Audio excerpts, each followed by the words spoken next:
Gnome. Gnome Feratu. Well, I like the call out to gnomes. For a long time I thought that... Now the tab spam. That is an extremely tab-oriented character. I avoid ranged combat mostly, and I don't play centaurs a lot. They're considered like free streak extension races, almost more than any other. You know, deep dwarves, trolls, even Spriggans. Yeah, that is a thing too, and for 15 rune runs with Centaur, I kind of wonder if it wouldn't actually have been better just to stick with Oka purely for the convenience. Like, if you go back and pick up a bunch of those arrows and just get drops and pan, it could be okay, but hey, it's Figaro, how's it going? Welcome. But that is kind of an annoyance. And Oka is actually perfectly fine and extended, and you had the best bow in the game, so the Holy Wrath bow is better, but it's sort of like, it's not that much better given how strong your character is. Yep. If you play carefully, Spriggan is like even stronger because you can kite more, but if you really don't want to like hassle with, oh look, we got a Katoble. Yep, it is, finesse is always good. Always love the games where I see people never use finesse. They'll use hero oftentimes, but they just won't mess with finesse because they think it costs too much piety. Yeah, that's pretty reasonable. Ranged is really good. Longbows in particular are great because they have great min delay. You know, the damage is great, the delay is great. Just for like convenience, like the whole thing about like the Dark Maul weapon is like an outstanding weapon. But it's scary to a lot of people because of how long the delay is. If you play relatively carefully, though, that's not going to be a problem for you. But yeah, crossbows have a 1.0 min delay, and longbows they're just like any other weapon, and that's really nice. So if you choose to attack and then you decide, oh, actually I want to do some running, you have even more leeway. Hit with my Chaos Demon Whip.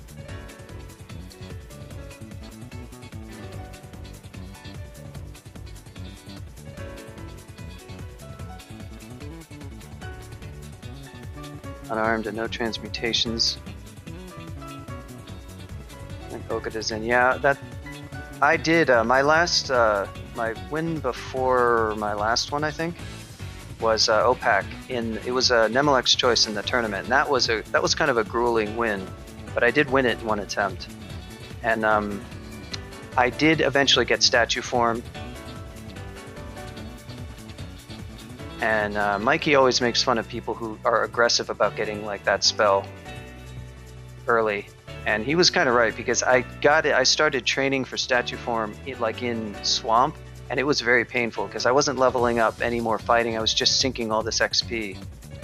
And then on top of it, statue form, like the slowness, you know, having less HP, having slowness. Lucy is not like a top tier god, just like, you know, a reasonably strong one. I really regretted not actually just using dragon form. I would have been a lot happier, I think. But it got the job done. But for a long time, I was without any transmutations at all. As long as you get a shield, get really good dodging, make sure you also train good fighting, it's pretty reasonable to do an octopode melee without, you know, any special tricks. So this ending is the Katoble ending. It's got a lot of yaks, as you can see, but it's also got a ton of Katoble. I can kind of cheese these guys from here for a while. Yes, try to escape, Mr. Yak. Well, you are. You're actually doing a pretty good job of it, but you're still gonna die. Manticore. So here I do want to be really careful about like not doing anything that's going to get me stuck in a cloud. Can't go crazy. Manticores are in here too, which I guess I forgot about.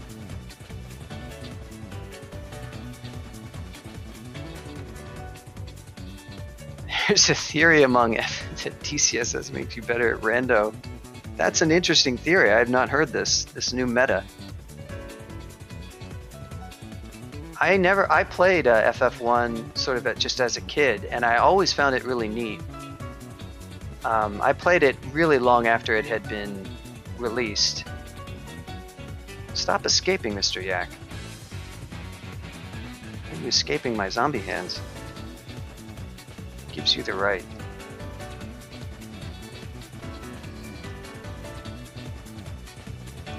And I never got into the rando, but it does look very cool. I've seen Toad playing that a bunch, and I think I've seen Yogi probably play it. Well, a bunch of people. I don't even know who. It's really popular. Oh my, that's a lot of messages.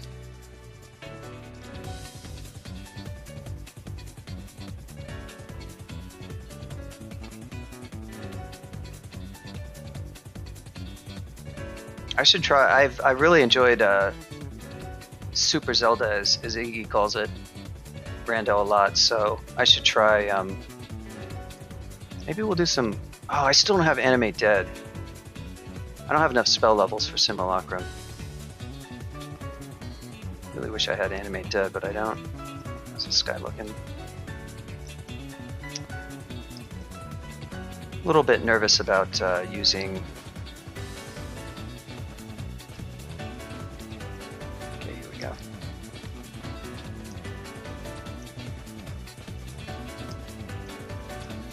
Get out of here, Yak.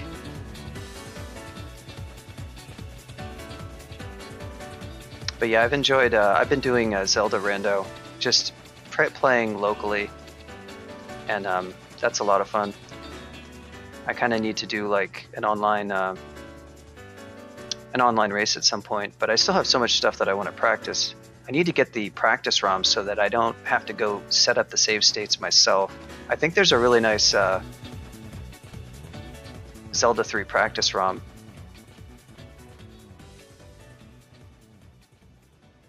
Three of the top. Who are they actually? I might know if they are. I might know who they are. Yeah, it's Greater Player is winning all. Great Player is winning every species, and Greater Player is having Great Player and also having won every class. And there's a few other things. What I'm actually going for now is called Greater 1-in-1. And in the DCSS community, a 1-in-1 is when you win a character. So punched in me. Oh, okay. I don't actually recognize Edge. I know you from I think Yogi's stream and probably other RGL streams, but yeah, there's a lot of people who have Greater Player who I probably have never heard of. But 1-in-1 is when you try a character once and you win it. So you play that character for the very first time and it's a win. And so I'm going for what's called Greater 1-in-1, where Great 1-in-1 would be Great 1-in-1 would be where you get 1-in-1 combos with every species, and Greater would be where you have Great 1-in-1 and you have 1-in-1 combos with every class. I'd only beat Iggy if the seed's unwinnable. That was such a funny stream, that Key Sanity. Iggy and Yogi would, and still do sometimes, run Zelda 3 randomizers, and they're both really, really experienced players with it. And Iggy's is really, really good at, and he basically always wins, despite the fact that he's going up against Yogi and a bunch of other experienced rando runners. And so it's sort of a joke of like, how can you beat Iggy?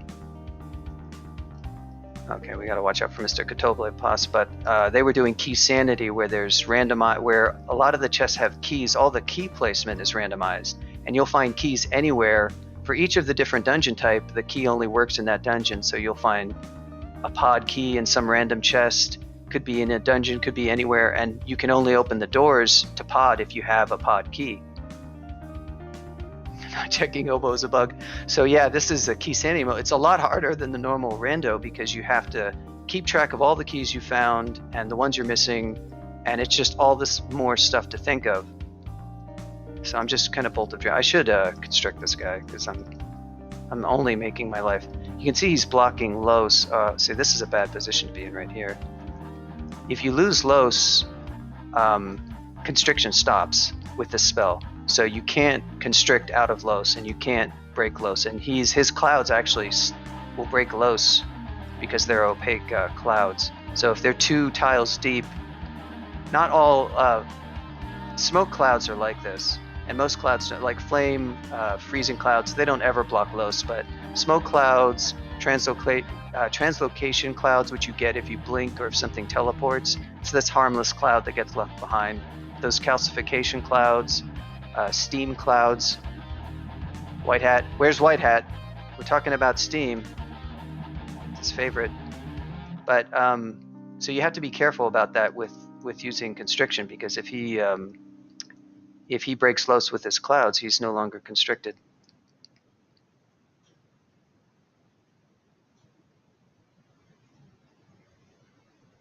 But yeah, they did a rando, and Iggy thought the seed was unbeatable because he forgot to check Hobo, and he thought he checked it. And when it's that confusing, it's easy to forget to check something. So Iggy, I think Yogi was just about to win, and Iggy came in and was like, "Seed's unbeatable. It can't be beat." And Yogi's like, "I'm about to beat it now, Iggy. I'm literally about to beat it." So it was a joke of, the only way to beat Iggy is if the seed is actually unbeatable.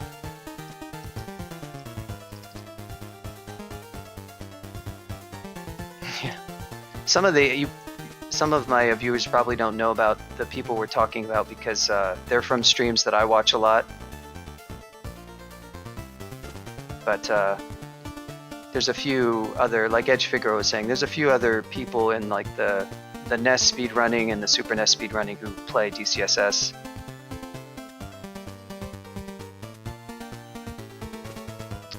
What am I doing here?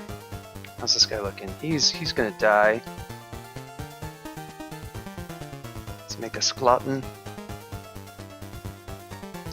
We need to make more Sklottens, but I have to stand over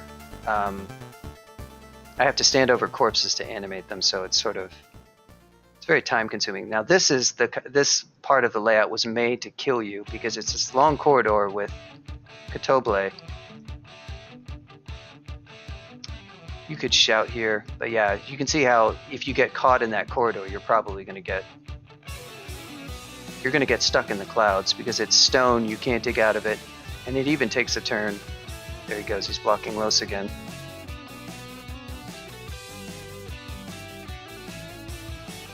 Spamming Control F, yeah. It's interesting, the stash feature that you're talking about, that Control F, where it actually makes a database of all the items and lets you search them. That is the feature that was added by the founding dev of DCSS, the Darshan Shaligram, aka Green Snark. Many longtime players don't actually know who he is, but he's the one who also made the sequel bot that you see people running commands for. He made that bot.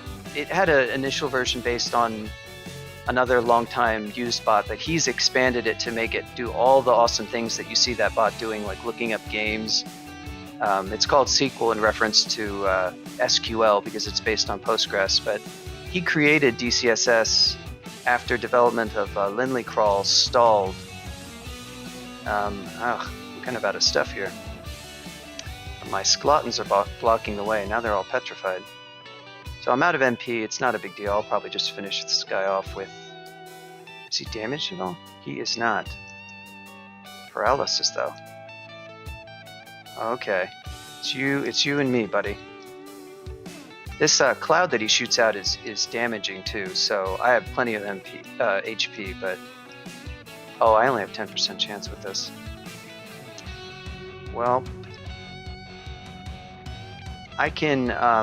I have to be a little bit careful because Chaos can sort of do weird things. What I should do is... Do I have any other spells that are going to work here? Not really, but that's okay. I've got plenty of defenses. This is an outstanding whip, and yeah, as long as he doesn't berserk or do something weird, it's fine. Here we go. But anyhow, Darsham founded the fork when Lindley Crawl kind of stalled. He was the one who added Auto Explore to Linley Crawl as a patch based on NetHack's Auto Explore, and when he created the fork, implemented the stash as like a 0.1 feature. And so he's the one who's implemented really like some of the key usability features that sets this game apart from a game like NetHack, and even other. If you play a DOM and like that style of game, I think even its presentation is really nice looking, better than DCSS. But I think DCSS's overall UI is a lot better still than most other games.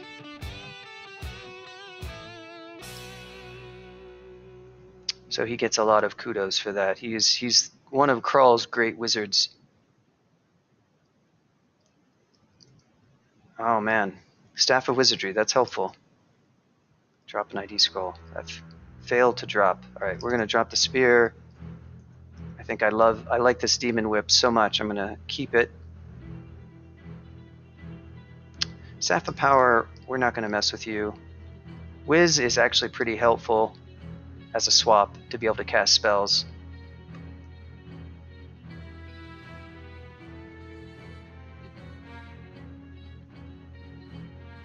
Yeah, the Adam looks really nice these days. Yeah, Tome also has a nice UI.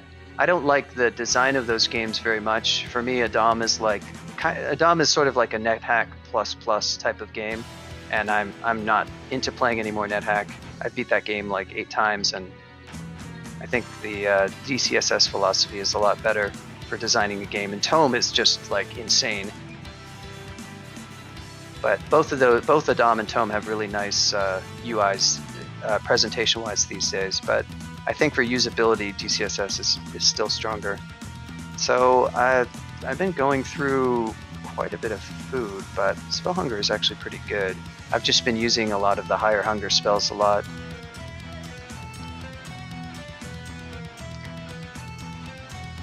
Victory Dancing. Yeah, Crawl used to have Victory Dancing to allocate skills as well. That's something a lot of long-time players, some of whom are in this chat, that was gone before I started playing Crawl. But I guess maybe other games still have it.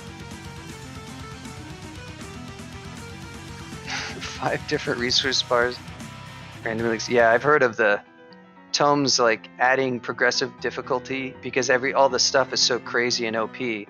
And then it's got crazy OP monsters, but the stuff they've added is so ridiculously OP that players can beat it too easily. So they keep adding difficulty modes and like, quote unquote impossible mode. And then somebody just plays the class that can easily beat impossible mode.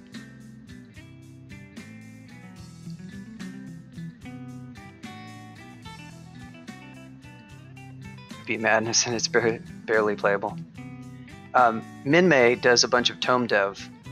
And she tells pretty funny stories about the stuff that she's seen in the Tome code. I think the Tome has done the most for like having a roguelike that's like extensible. I mean, obviously DCSS is open source, and that's huge. But Tome actually has like a lot of extensibility and exposes everything to like Lua, so people can hack on it. So it's got a whole ton of mods. Yeah, Sheeran is really cool. I've only seen that game when I've seen Yogi play it, and I've only seen him play it a couple times, but it is a really neat Super NES game that I would like to sit down and play sometime. And that is probably a nice little intro to roguelikes, like you said. It's obviously kind of dated because it's going back to Super NES, but it's got a pretty good UI, and it looks like it's fun. Start a new file and don't use Warehouse, and it's a roguelike.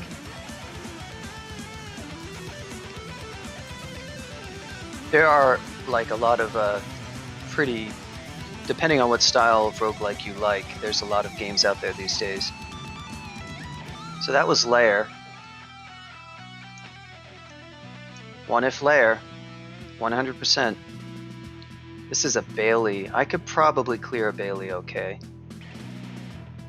We're gonna map to find the Bailey. That looks like a fun rune door vault right there. It looks... I don't know what that is. It looks imposing, whatever it is. It's probably going to be a fun Nightmare Vault. There's the Bailey. Oh, I even know what entrance to the Bailey that is. That's the one with the unreachable weapons. So we're just going to try to get to the Bailey.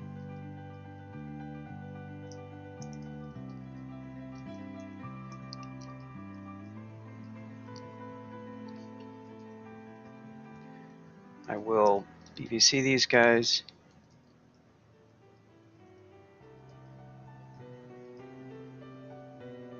The latest Sheeran. Is there a new Sheeran the Wanderer game? Yeah, I guess there were actually a couple console yaks guarding the Bailey. That's nice. I guess there were a couple of console games that were actually roguelikes, because people probably, devs back then, played games like NetHack and whatnot. I know Diablo was totally influenced by by NetHack. It was going to be a turn-based. What am I casting right here? Spells? No, I wasn't cast. Why? I was hitting C. Why was I hitting C?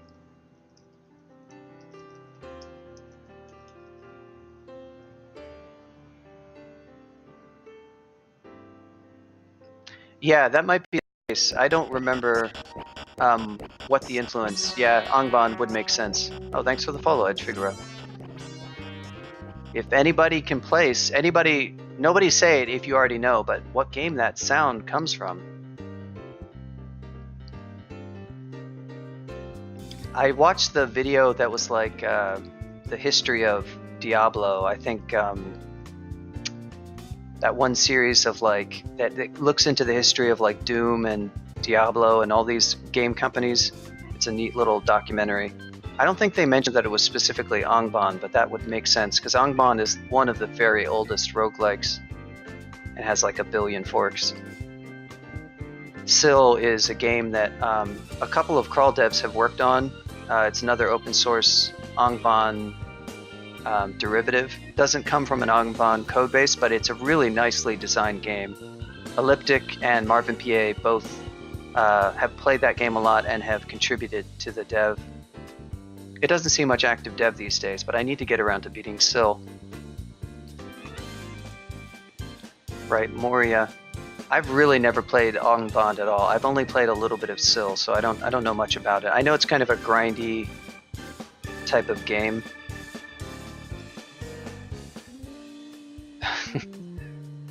Yeah, and I've never actually really played Diablo either. It just, I guess I was playing like Doom and I wasn't playing RPGs at the time. And by the time I was more into like computer RPGs, I think I was playing roguelikes, so unlikely to switch over and try.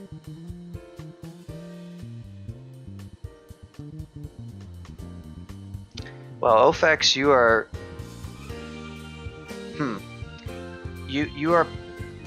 You were partially correct. You got some information correct. I won't say what. It's pretty obscure. It's only a brief sound clip. I will say it was from a Mega Drive game, but it was not from a US or EU developer.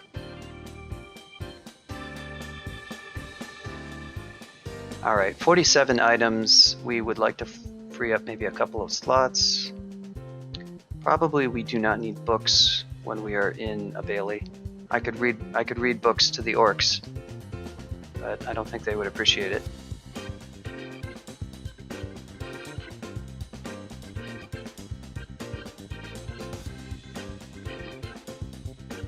That's probably what, yeah, Reels, I definitely did see that. I've seen a few of those postmortems, and I think there's also the series, like, I want to say the name of this, it's by a group called, like, Mashimana or something like that. I can't remember.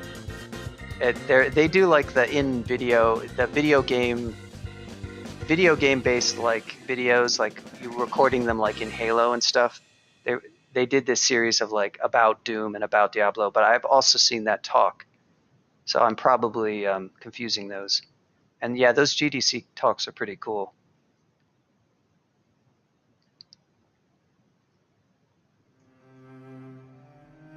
Oh, is this the gauntlet? Oh no, this isn't the gauntlet. I might need a corpse drop here.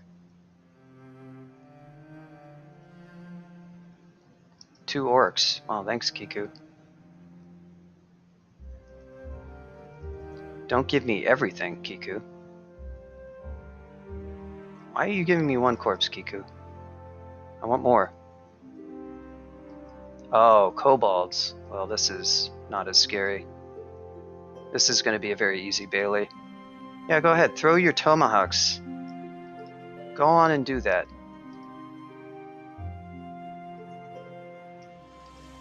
I'm sure that'll work really well for you. With my smite targeted fireball over here.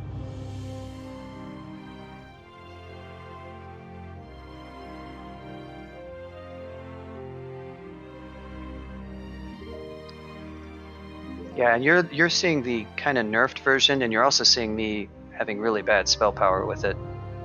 Although 8 is, yeah, this is sort of like a typical character would. I have really high int for when a necromancer would say if they somehow had this spell early. You would need about 8 earth and about 8 necro without wizardry to cast this. And so I probably have like 50-ish spell power.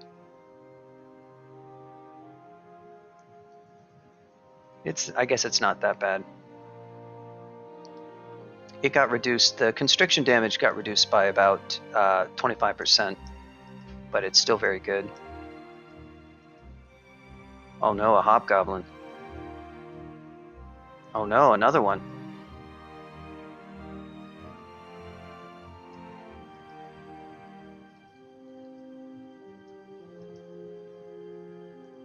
This one only has orc warriors. It's not even an orc knight, I guess.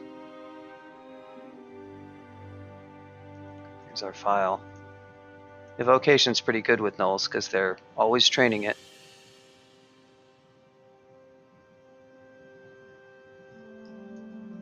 Yep, it's a pretty good spell.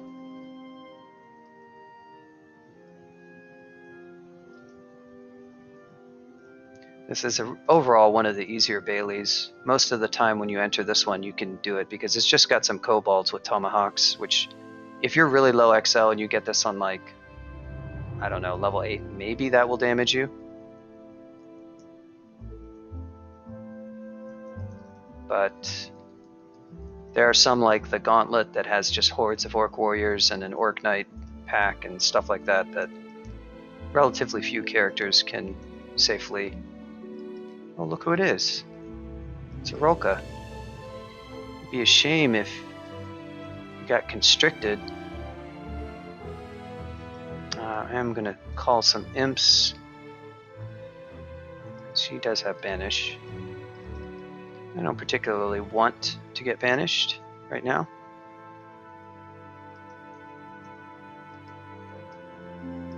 Rip. Oh, good. Potion of mutation. Oh, the noise. I forgot about the noise on this whip.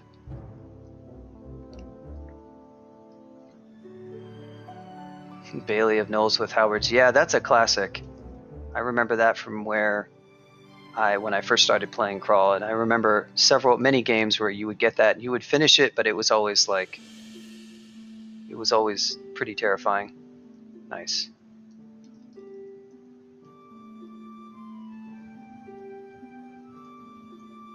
Down you go.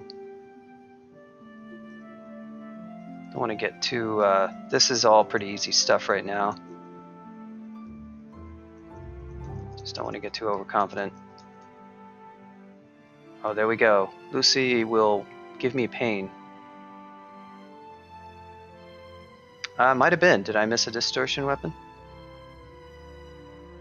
Oh no, somebody's asking about chaos. No, that's disto. Unless you worship Lucy, in which case she will let you swap with it.